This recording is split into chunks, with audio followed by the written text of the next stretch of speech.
Attorney Jerome Pay. Live TV talk on your digital device on Roku, Fire TV, and Apple TV. Download the SVP TV app right now. Check us out every Tuesday on Comcast Cable, Channel 17, 8:30 p.m. And we are live every Friday on Facebook Live, 6 o'clock in the evening. You've got a question? Our attorneys have the answer. So let's talk law with Attorney Daryl O'Neill on the SVP TV network. Welcome to Talking Law with Daryl O'Neill. I'm your host. I got my main man, Jerome, with What's me. going on, Daryl? Man, we took a vacation for a minute. What we back you in the talking game. about, man? Back in the saddle. Hey, but check this out, man. Today we got a special guest, man. You know, we got what I call new school in the All house. right, okay. So, you know, I got my main man, my real man, All my right. son, Darius O'Neill, up in this mug today. So, Hey, nice to be here, fellas. Yeah. Nice to be here. Nice My to be man, here. my Yes, man. sir. Got some DNA running up in here. huh? DNA for real up in this mug. So, got to give our shout outs, you know, shout outs to California. You know, that's where you used to be at. That's why I always get that California shout out. Yes, sir. Shout outs to Little Rock, Arkansas. Shout outs to West Memphis, Arkansas. Shout outs to Memphis, Shelby County. Shout outs to Mississippi. Shout outs to Missouri. Mom, family. Shout out to my family. Shout out to Jerome's family. What's up, fam? Shout out to Darius' family. Oh, yeah. Just happened to be my What kind family, of though. I mean, Roscoe's Well, man, gonna look. have to, yeah, Roscoe's gonna have to be the only family. Right. Whoa.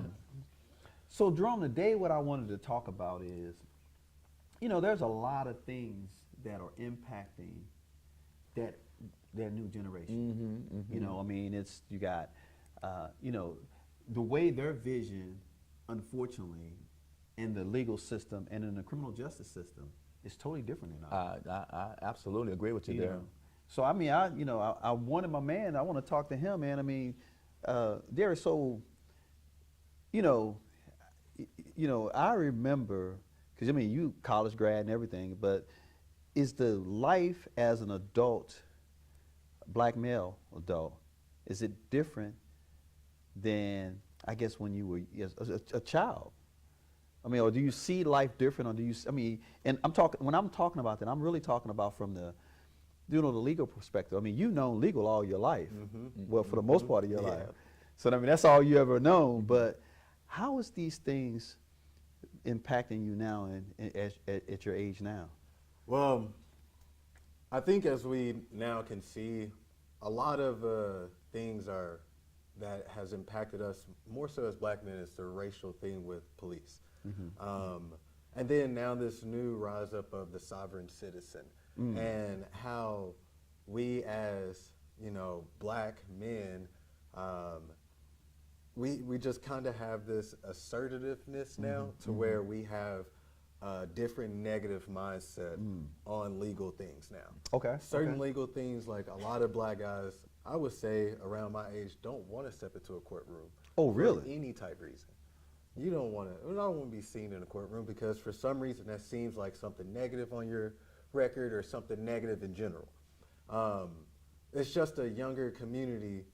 It's a bad idea of anything dealing with court, law. It seems as a bad stigma. We take it as a bad idea now. Under every circumstance? I wouldn't say under every circumstances. I would say more so, it's like instead of someone, let's just say, oh, I could take you to something small civil matter of, you know, oh, we have a contract together. You're supposed to owe me $7,500, and instead of actually being civil, I know quite a couple guys that go knock on your door and say, hey man, I need that money. Like, I need that money. So there's actual legal way to where he could have went, got that $7,500, plus probably a little extra change too. You know, so now instead of you going the legal route, which is seen as the weak way or the punk out way, you want to go take it a different route. So I don't want to go legal. I don't want to do it that way. Okay.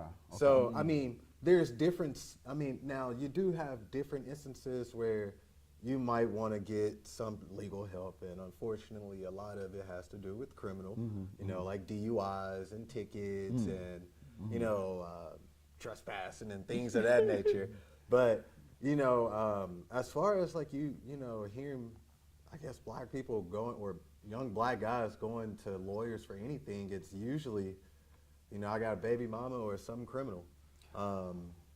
Well, you know, I mean, as I look at, I mean, these stigmas and these problems that we've had as people of color, I mean, it's been there forever, unfortunately, as long as I've been alive. no question. You know, I mean, but I guess really the question is, I mean, when I look at, you know, somebody like Tyree Nichol, I mean, how does the Tyree Nichol scenario change your mindset about the criminal justice system?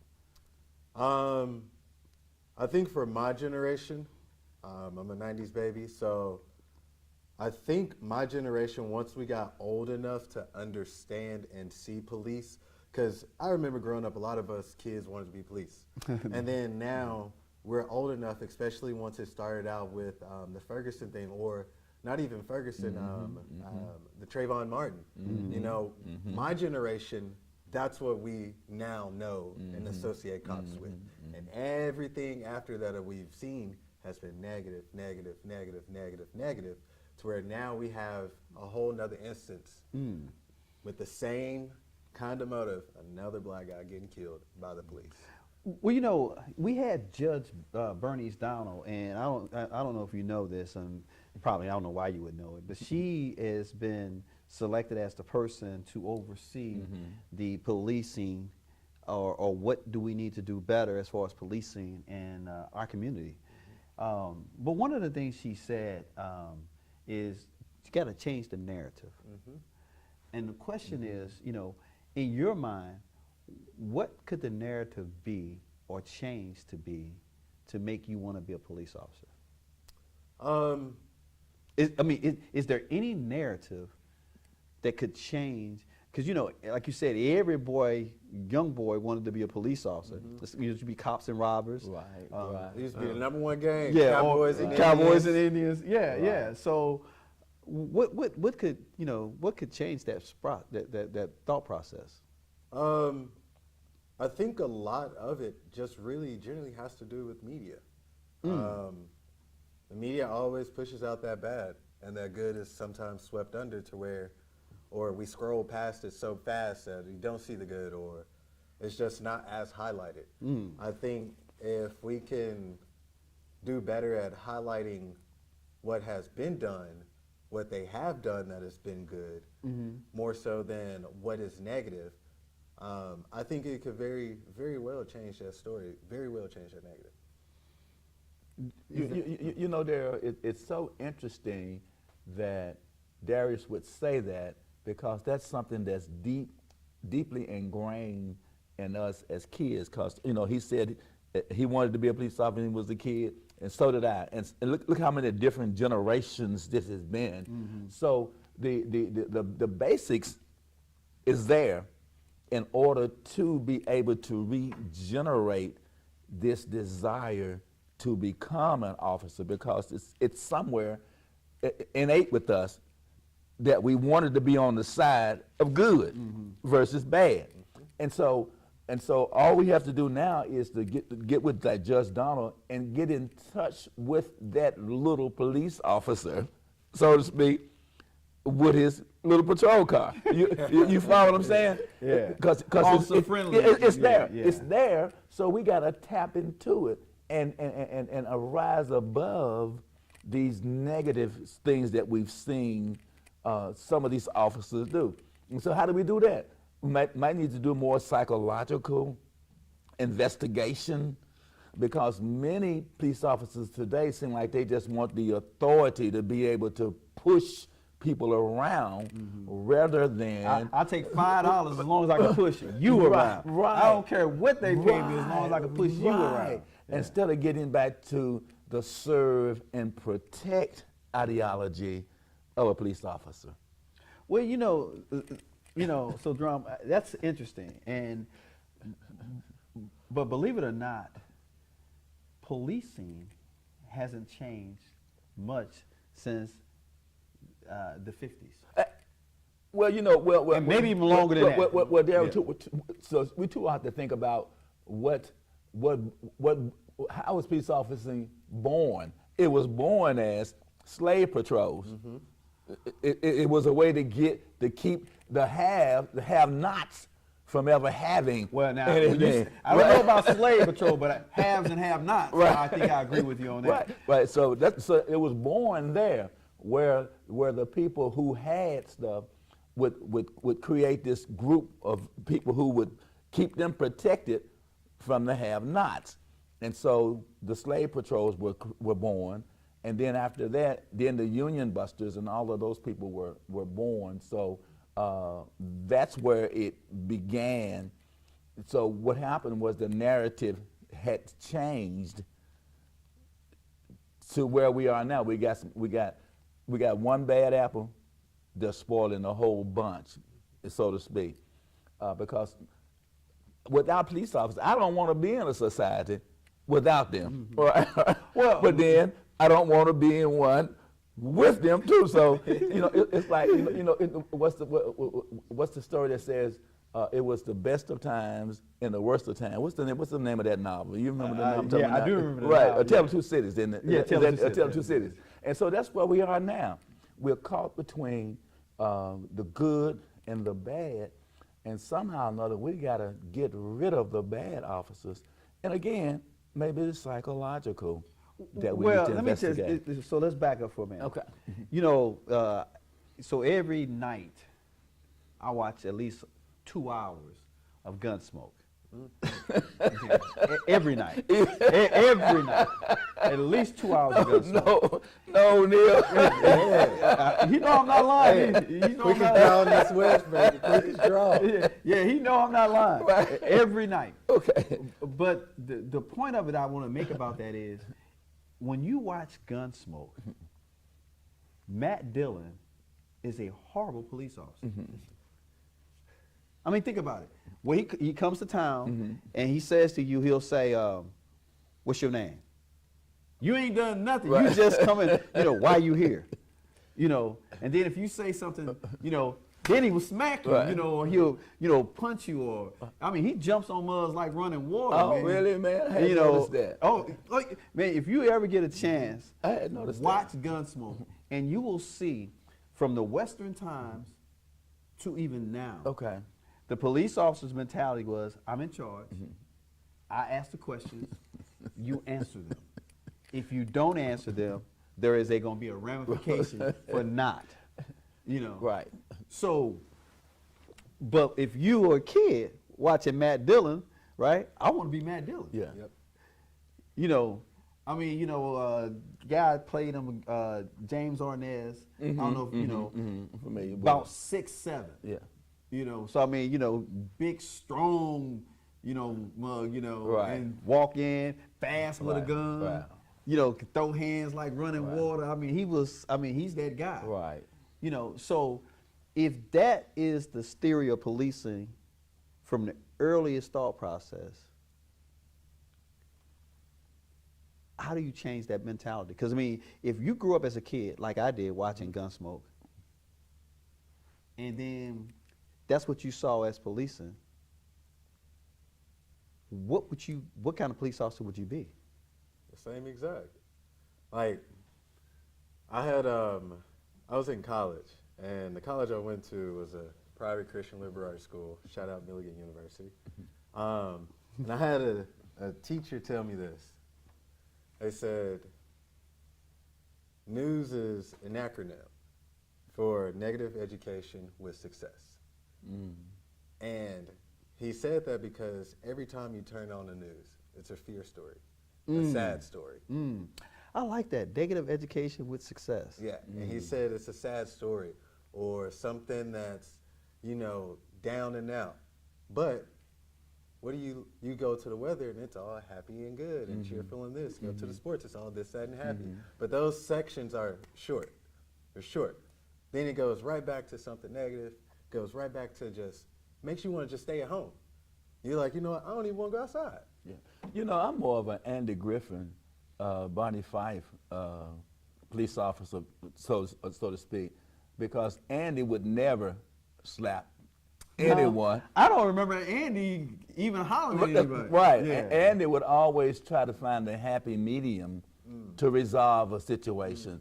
And so it's kind of Barney like, didn't. Well, not Barney fights, yeah. Barney wanted to put his gun with his one bullet. But Andy always wanted to find the good in everyone. So in fact, what we're talking about right now is what we have, the contrast That between good and Matt bad. and Andy. So if we can blend these same characteristics together, then maybe we can get the police officer that will, in fact, serve and protect. Now, I have police officers in my family. So I certainly respect police officers, just like I love teachers, because everything we know, we learned it from teachers don't a get teacher. paid enough. Yeah, They need to be the millionaires. I mean, they need to be paying millions and millions of dollars. Absolutely right. Yeah. Because they're able to capture young minds and create what it is that a society needs.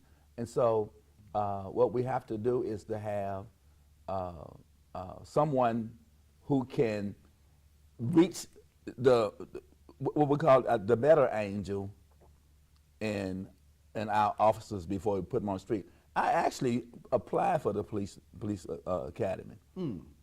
I did because I always wanted to do something with the law because I realized that that's how we change Well, things. you used to be a police officer. Well, I was a police officer, but I was not one on the street like Mike, like Mike Williams. He Yeah, kind right. of Yeah, you was, he denigrated me, campus police officer. University police officer. Right, on Memphis State campus. Yeah. Right. So I did get a chance to live out that part of my desire to do that, but also it came from my nursing background as well, for as helping. Something about man recognizes that you're not on an island. You need others, and so also that empathy comes along with that too, and you can fulfill that as being like a first responder. And that's you with your EMT, you know. Yeah. So what we have to do is try to figure out how do we get these people once again engaged in making a better society. Well, I mean, if you had to do a promo for getting police, Oh God. what would that promo look like? Oh God. What I do mean, you is mean it? What were you gonna say? I mean, is it possible? I mean, Um, what would it look like? It could be possible. It could be possible. I feel like it could be possible. It can be like, I mean, it's gonna be really corny, of course, but it can be the change your neighborhood needs. No, I like that. I like that. Because I feel like sometimes, I'm not gonna lie, if I saw one of my friends in the police badge, police outfit, as a matter of fact, I did see a friend of mine. Williams, what's his name? The guy used to run. Brandon yeah. Williams, yeah. And I was just kind of like, and not because I know that as a person, so I know who that person is behind that badge. I'm like, hey, okay. I guess, I don't know how you would promote that. I guess you just have to really, that's a hard one. Well, Okay, for one so- thing, they make good money. A police officer can make around $70,000 beginning salary. I did not know that until I saw it. Depending on where you are. Yeah. Yeah. I mean, even here in Memphis, I think they can start with $70,000. I think I saw. something Yeah, I say think that. they have some incentives and all that other stuff. That ought to be enough right there to generate Well, some not- interest, shouldn't it? Well, Based on the, okay, so- the salary people make in Memphis. Yeah. So let me be clear. Okay. Contrary to popular belief, I ain't never want to be a police officer. Oh, really? No, never, ever. Never even considered it. I didn't play cowboy. I was the Indian. Okay. I ain't never want to be a police officer. Okay. Never want to be a police officer. Okay. Indian. I wanted to be a gunfighter though. I used to have my little toy guns. I used to be a gunfighter. And why Indian? Why Indian? What? History. Okay. I got some family history, and Okay. I knew. Okay. I knew. got you. So I knew even at younger age. I already Okay. knew. I got you. But I can't. The problem is, and then my neighborhood, where I grew up, You know, I grew up I grew up in the. Yeah, look at he laugh. He know I grew up in the real dirty. I mean, low down. Did he grow up there too? No. Nah. I'm from the Haven, though. From the Haven. Look, but you took him back over there and showed him the Well, place. you know, I still got family in those areas. Okay. You know, I mean, you know, but police in my neighborhood when I grew up was nothing but negative. That's exactly what. I mean, and when I was growing up, I mean, police will punch you in your head. Oh, man. yeah. I mean, and get away with it. Oh yeah. Oh yeah. You know, or grab you, and you a kid. You say something, they'll just throw you in the back of the car. Same thing in my neighborhood too. Yeah. So I mean, it really was nothing. Yeah. But what I see or what I saw then, and Memphis has done some of this. So when I was growing up, the police departments used to be in every neighborhood. Mm-hmm. They used to have a police department in every neighborhood. They have them districts, 5th district, 6th district, Mm-hmm. and they would have districts, and they would only have a certain range. Mm-hmm. I mean, it would say, from in my hometown, it'd be Grand, is the Grand Water Mm-hmm. Tower, and so they would have from Grand to maybe Hyde Park or some, some neighborhood like that. I mean, the area would be, maybe, I don't know, maybe a 10-mile radius, for the entire district there. And again, that's a good response thing there. But Memphis has something like that. Not as extravagant as St. Louis, because there was a lot of police officers. Right. I mean, it wasn't extravagant, because Memphis has precincts, but they run a big area. Airways covers Whitehaven, just covers a large area. Mount Moriah, downtown. I mean, those are large areas that they have to cover. And so, I mean, do you think neighborhood policing could be an answer? Done right? Because could you be a police officer? Me? Yeah. I mean, I could. Do I No. want to be that? No. Let's back into that. Okay. Let's just say hypothetically you wanted to be a police officer. Okay. What would be your concerns? My concerns would be retaliation from civilians, from like. Yeah, because I mean, and that's the And it's just having my presence maybe in that area or something, just that retaliation back. And that's the flip side. The flip side is we always talk about policing and how it is, right? But the reality of it is those guys want to go home. Oh, absolutely. And every day is a danger. Absolutely. You don't know what's around that corner. You don't know who's stuck every on stupid. stop, every time you have to turn your lights on, you don't never know what you're going to run. So you're absolutely right with that. But can you do it humanely? But there, but unfortunately, the problems that we have with policing was created by society itself. We created these ghettos. We created these hell holes where people have to live at. We created it, and it's a shame. Then once you create the situation, then you got to go in and try to master the situation from what you created, because everybody deserves a decent place to live where they can thrive, because we even say that with liberty and justice for all, and we really know that that's not a true statement. And then with peace and joy and peace and quiet, when we lease a place, one of the things we're looking for is peace and quiet. I mean, but if we would change society itself and make sure that everyone has an equal opportunity. I'm always talking about that. I'm always talking about diversity, equity, and inclusion. And so now it's become a dirty word. Why would leveling the playing field be a dirty word? And see, it's funny you say that about society, because I've watched YouTube videos just for fun. I'm young. And I've seen it where, how you said, give them a leveling playing field. I've seen it where sometimes these people do create that situation where they make the police overreact or overdo anything. Like something simple as the police officer could have just simply said, "Hey, let me get your license and registration," and just jump right off. Why are you stopping me? Why are you going? Just giving them the way more works than just here. But at what point does that? Okay, you say you stopped me, right? Now I'm just going to back you into Right, that's good. That's 'cause good, Here's yeah. what the rule is: you stop me as a police officer. I'm entitled before you can ask me for giving your license or registration, but I'm entitled to know why you stopped me. That's right. And there's nothing wrong with you say, "Give me your license and registration," and I said, "Why you stopped me?" You can't get an attitude It about is that duty, and exactly, and that's where sometimes that power trip does go off. But at the same time, you could ask nicely. I mean, politely. Did I say politely? Yeah, you can say politely.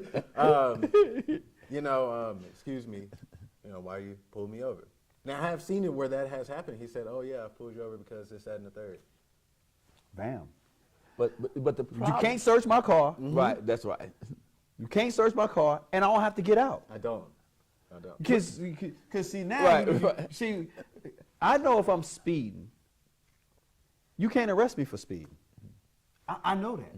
I know if I got a back tail light out, or my windshield wipers are not working, I got any of those things going on, you can't arrest me for that. And there, remember I talked to Judge Donald Maybe that's about we know that. too much about that.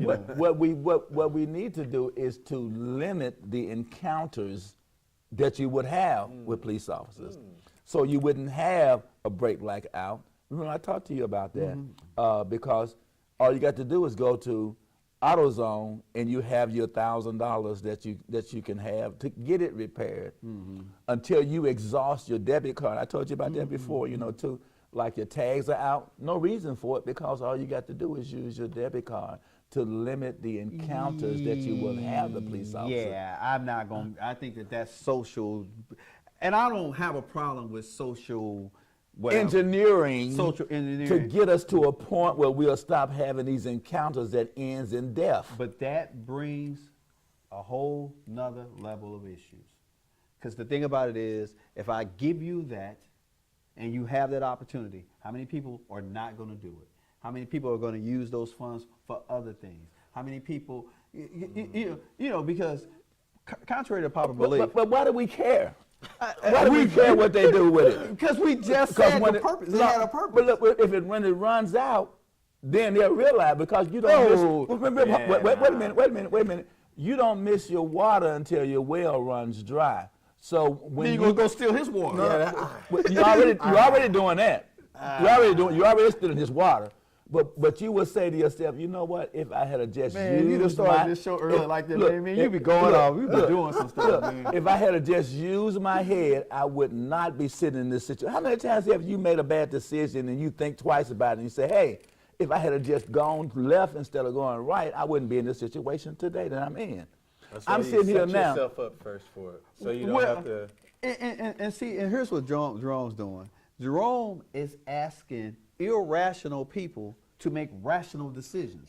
It comes from training. It comes from opportunity. It comes from exposure. You see what I'm saying? Dude, all these programs we got out here, and people still, I mean, we got so many programs out here, and people are still full of that nonsense. That's true, but you can get food free. You can go get food free. If you keep doing the same thing, expecting a different result, it's insanity.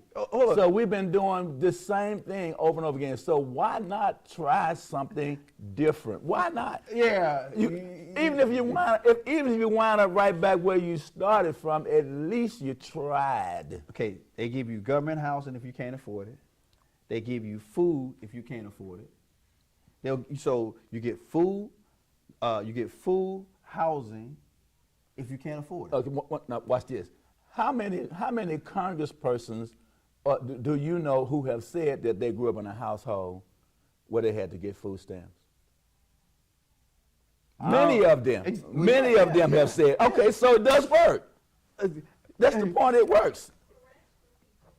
That's the point. That's the point. But how do you determine who's rational, who's not rational? Well, and I know I'm down to my. It works. But here's the thing. give a person a hand and teach a person how to fish, and that person will not be hungry again. Yeah, we're gonna have to beat that one up a lot because we could have a gazillion examples. And here's the other problem. Okay. If there was a scenario where you saw somebody do something and they were your friend, would you turn that person in? That is the start. That's right and wrong. You saw right and wrong, and you decided to make the decision to protect wrong. Dale, you know, we talked about that before too. People are reluctant to get the police officers involved in their situation because it usually turns deadly. Yeah. So how are you gonna feel if you called on your neighbor's kid? He's breaking in the cars, and they come and the police officer shoot and kill him. How are you gonna feel about that? Well, there's other ways around that, but we can walk through that. Hey, look, y'all. Thank you for watching the show. Appreciate you, my guy, being with me. Man, good to have you, bro. Yes, sir. Yes, sir. And, Yes, and we got that new young perspective. Yes, absolutely. Thank you.